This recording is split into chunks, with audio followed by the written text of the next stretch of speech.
আজকে শনিবার। একটা ছোট্ট ভিডিও তোমাদের সাথে শেয়ার করি। আমার ছেলের বর্তমান বয়স 2.5 বছর। কালকে ওর গায়ে প্রচুর র্যাশ বেরিয়েছিল। আমি র্যাশই মনে করেছি, ডাক্তার দেখিয়েছি, সঙ্গে সঙ্গে একদম গেছি কাটোয়া।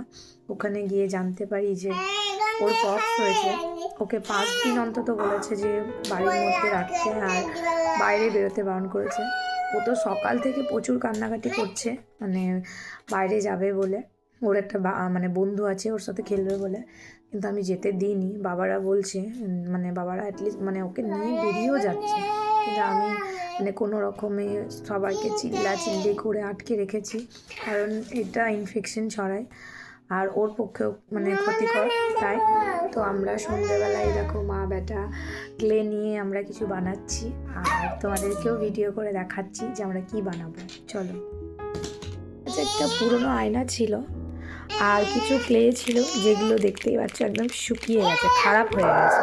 খুব কষ্ট করেই করছি,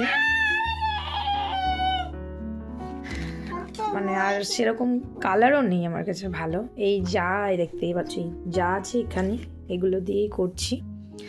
আর বেটু, তুমি কি করছো? আমি আলা করছি। আর তোমার শরীর ভালো আছে? হ্যাঁ, আমি ভূত বানাচ্ছি, ভূত। ও কঙ্কাল বানাচ্ছি। ও তুবাগা তুবাগা তুবাগা। দেখতে দেখতে কিন্তু আমার রান্নাটা রেডি হয়ে গেছে। কেমন লাগছে কমেন্ট করে জানিও সবাই। আর আমার ছেলের জন্য প্রার্থনা করো যেন খুব তাড়াতাড়ি সুস্থ হয়ে যায়।